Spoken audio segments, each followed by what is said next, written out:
Hello and welcome back, researchers. Um, this is the first of two lessons on the t-test. And I must say the t-test is going to be one of the most useful things you learn in this class because it is used all over education, okay, and social sciences in general. Okay, so this is adapted from um, Discovering Statistics Using IBM SPSS Statistics by Andy Field, 5th edition, from the chapter 10 of that text. Comparing two means, part 1, the independent samples t-test.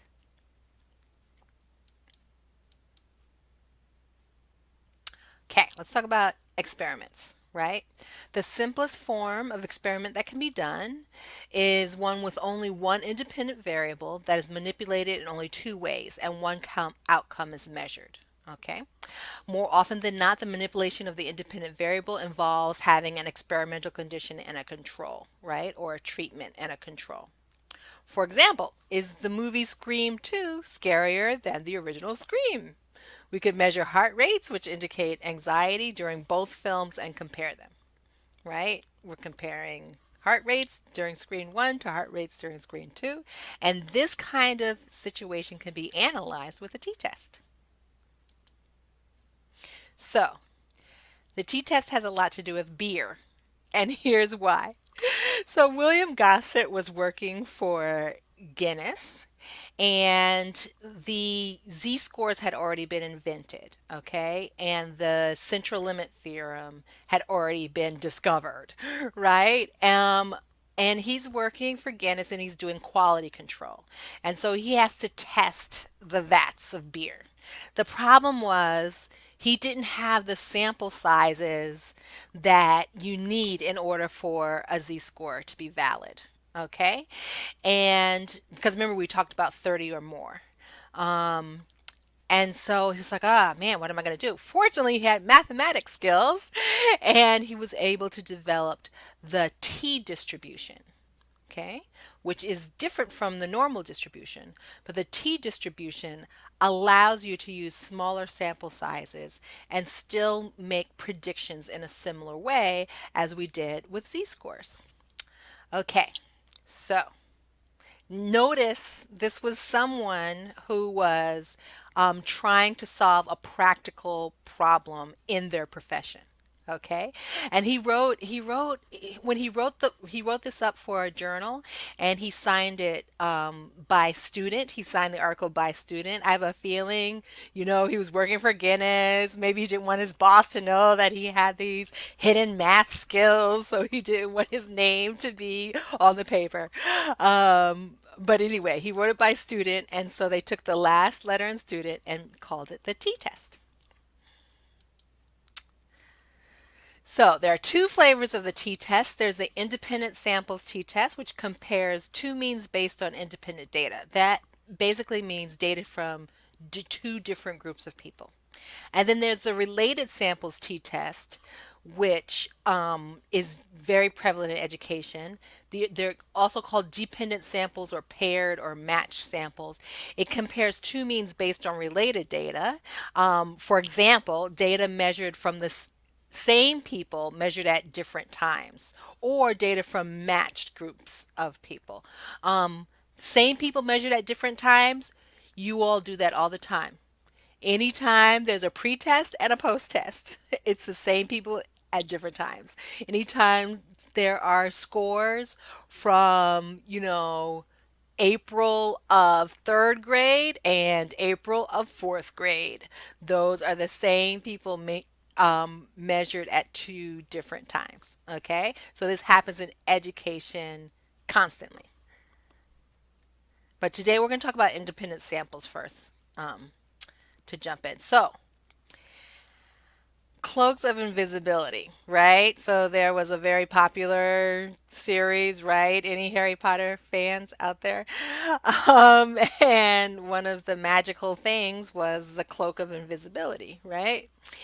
So here's the question, and it is kind of silly, but I think it's going to help us learn this technique. Are invisible people mischievous? 24 participants. Let's put these participants in an enclosed community riddled with hidden cameras. Like maybe we put them in a classroom and maybe they're kids. We put them in a classroom. 12 of the kids we give an invisibility cloak, and 12 kids are not given a invisibility cloak. At the end of the week, let's say we can tell they're not quite invisible to the camera, let's say, to our video cameras. At the end of the week, we watch all the videos. We measure how many mischievous acts participants performed in a week. The rationale for the t-test is you're collecting two samples and the means are calculated, right? So we're going to average the number of mischievous acts for those kids who had an invisibility cloak on and those kids who didn't. These means might differ by a little bit or they might differ by a lot. If the samples come from the same population, although it is possible for their means to differ because of sampling variation, we wouldn't expect large differences to occur frequently. Okay, we would expect large differences between two samples from the same population to occur very infrequently. Okay, so if people are the same regardless of whether they have an invisibility cloak, then it's the same population. Under the null hypothesis, we expect means from two random samples to be very similar. If we compare the difference between the sample means that we collected um, to the differences between the sample means that we would expect to obtain in the long run if there were no effect, and if the difference between the samples we have collected is larger than we would expect based on the standard error, then one of two things has happened. Okay, so we've figured out this difference between the means. We're going to see if it's larger than we would expect just by chance, by sampling variation. One of two things can happen. Either there is no effect, but sample means from our population fluctuate a lot, and we happen to have collected two samples that produce very different means. We're going to guess that that happens about 5% of the time, right? You remember that? The other possibility is that the two samples come from different populations. In other words, people really do behave differently when they're invisible versus when they're visible, which is why they have different means. And this difference is therefore indicative of a genuine difference between the samples. In other words, the null hypothesis is unlikely. Okay? Not impossible, but unlikely. The larger the observed difference between the sample means relative to the standard error, the more likely it is the two sample means differ because of the different testing conditions imposed on each sample. And you're going to see I'm going to go slower in the lessons this week than I did last week because I really want you to get it. Okay? Last week I wanted you to get the gist. This week I want you to get the details. Okay. The general formula for the t-test overall, just in general, broad terms. T equals the observed difference between the sample means minus the expected difference between population means if the null hypothesis is true. And the null hypothesis says these two samples are from the same population, which means we wouldn't expect there to be a difference between population means. So this second value would be 0. Divided by the estimate of the standard error of the difference between the two sample means. So we're going to adjust the t for how much variability we expect as shown by the standard error.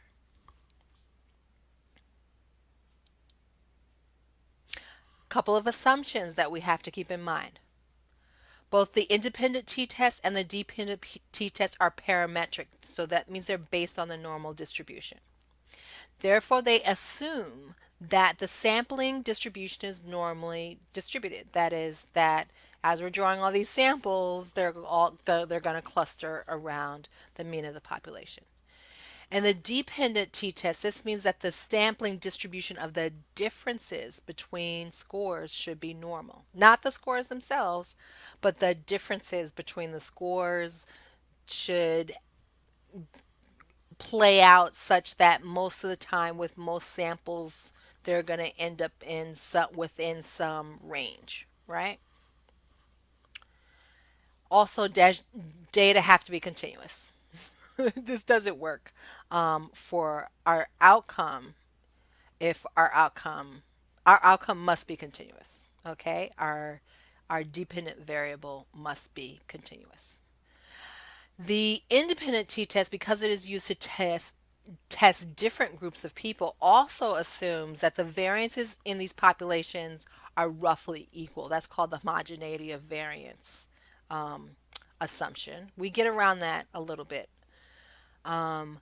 Score and that scores in different treatment conditions are independent because they come from different people. So one what scores on the one side are not going to be influencing scores on the other.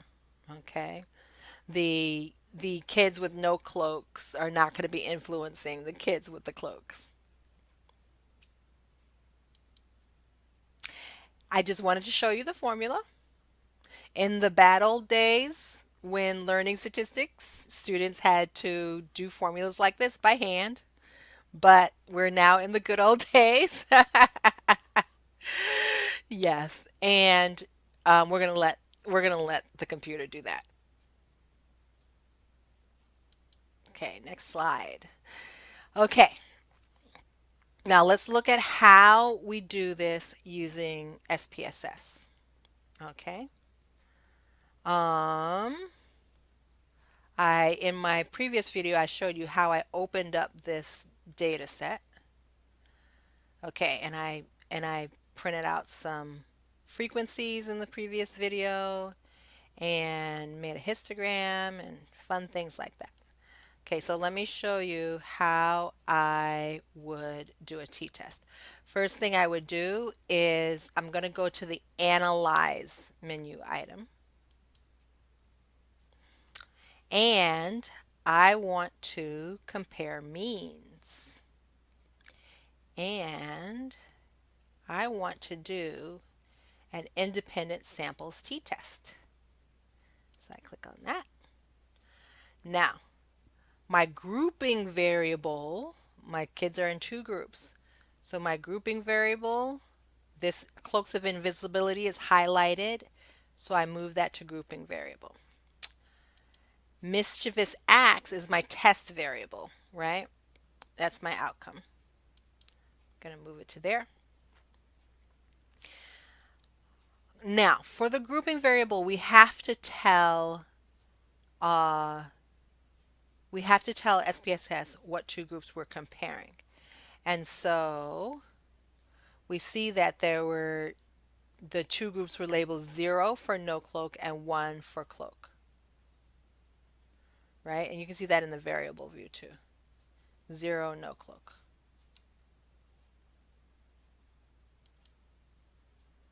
So I need to put that here. So I'm going to click on the grouping variable and define groups. Group 1, 0 was for no cloak. Group 2, 1. I'm going to hit continue.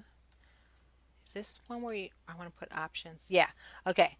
You're going to click on options, and we're going to do this every time we do an analysis. Exclude cases list-wise. That just means that if there are missing values, that it will exclude them on every analysis. It won't include them where they may have some data and then exclude them where they don't have data, because it just makes it cleaner if we have the same participants represented throughout our study.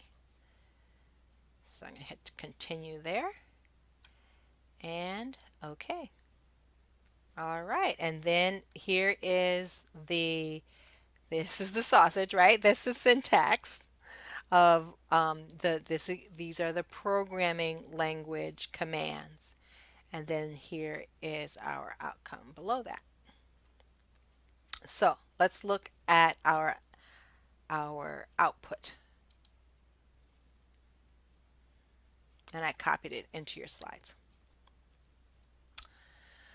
Okay, so there are a couple of this group statistics were printed out. There's a couple of different ways you can do this, and um, we didn't get group statistics in ours, I don't think. Okay, yeah, we got simple group statistics here. For the no cloak, um, there were 12, the mean, standard deviation, and standard error of the mean. Right? Cloak. It looks like the mean for with no cloak, there was an average of 3.75 mischievous acts. With a cloak, there was an average of 5 mischievous acts. Okay. Your slides look a little different. There's another command you can give. We're not going to worry about that difference. Independent samples t-test. This is the part that we're really going to focus on. Independent samples t-test. On my printout, it's right there. Okay.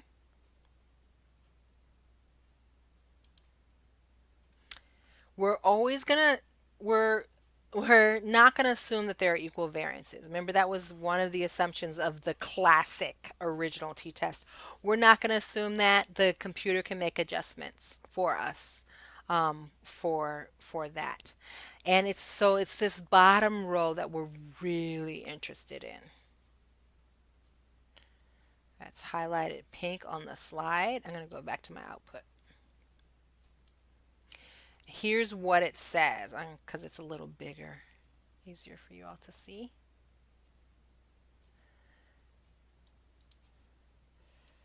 So here's what it says.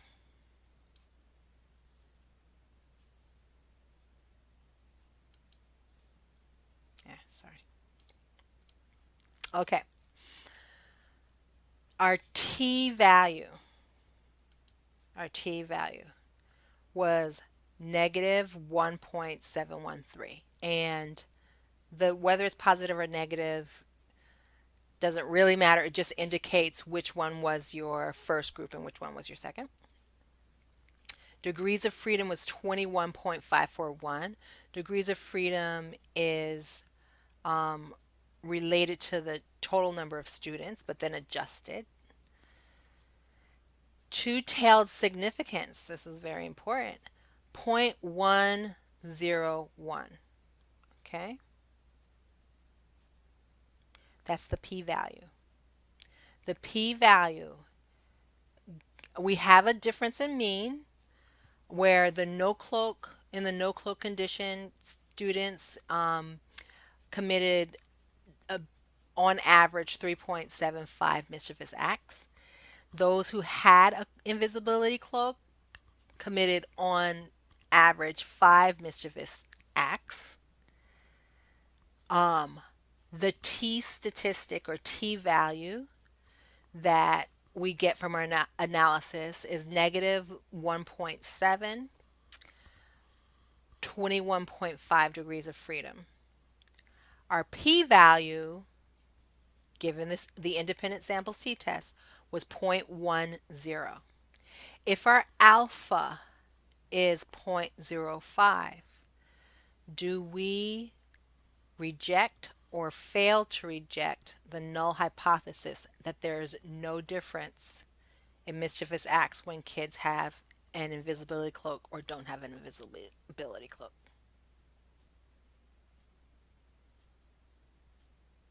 If you said fail to reject, you're correct. Because 0.10 is more than 0.05,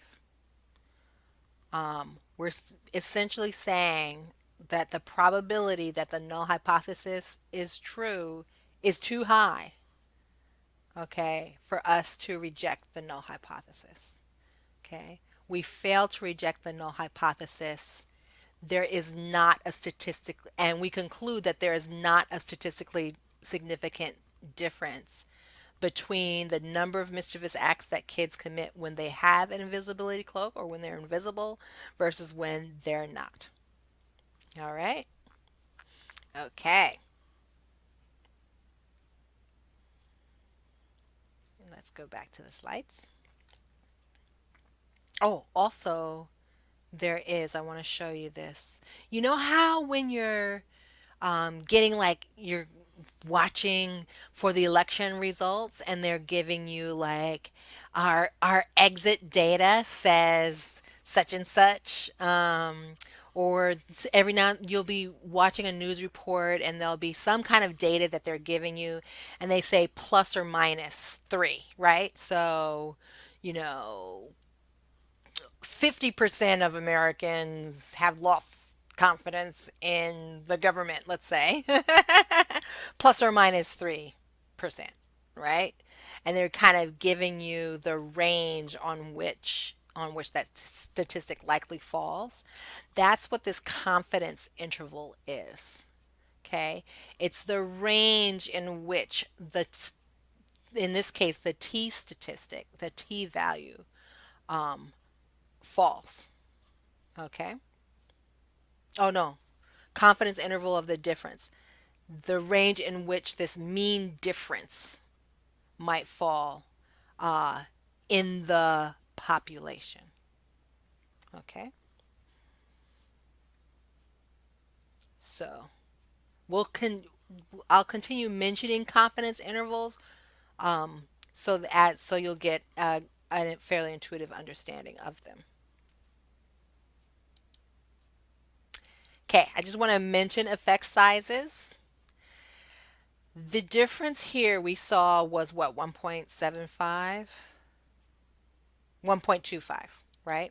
Between the two conditions, the treatment and control conditions.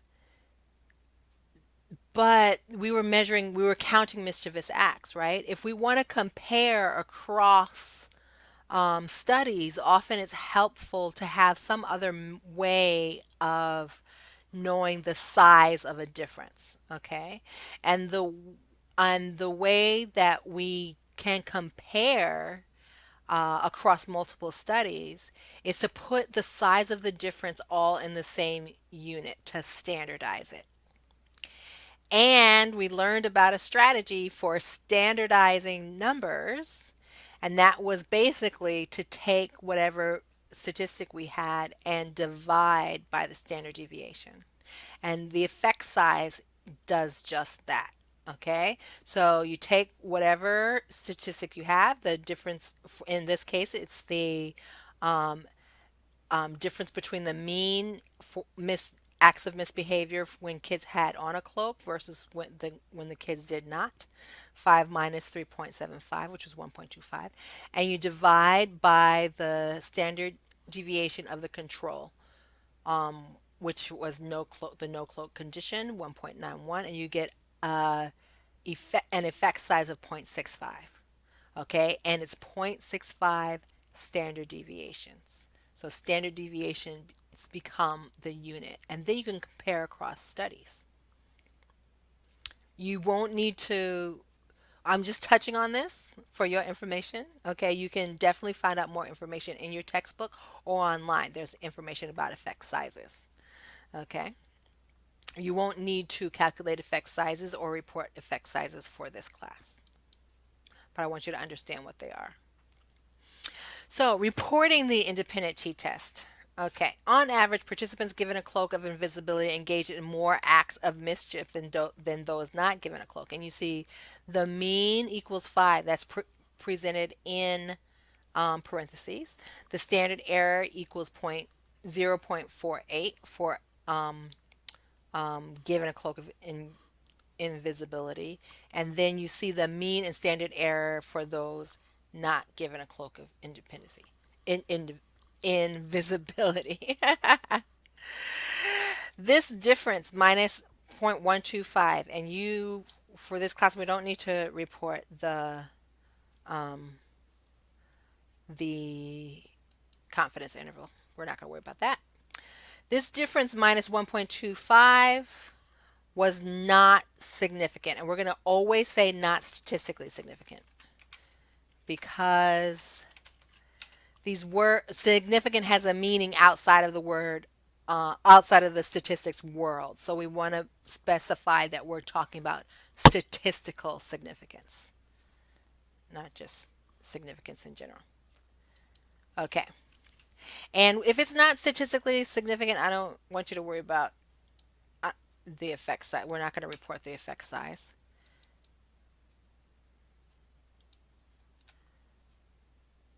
Eh, okay. So, straightforward. On average, okay, participants were engaged in more acts of given a cloak of invisibility, engaged in more acts of mischief. So we're we're looking at the mean in our samples, right? Okay. This difference, and then we're going to report what this difference minus 1.25 was not statistically significant.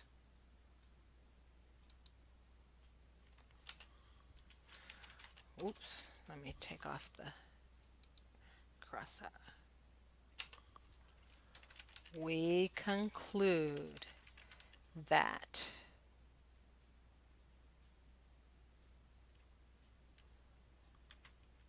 children with and without cloaks of invisibility would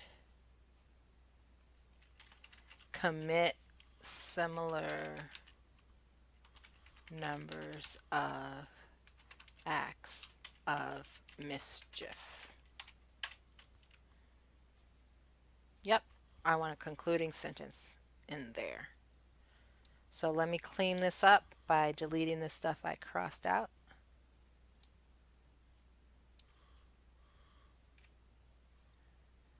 Okay, yeah, this has all the elements. Oh, this is was not statistically significant. Let's put a comma here. T inside the parentheses are the degrees of freedom. And that we don't need a closing parentheses there. P, notice that T and P are both italicized.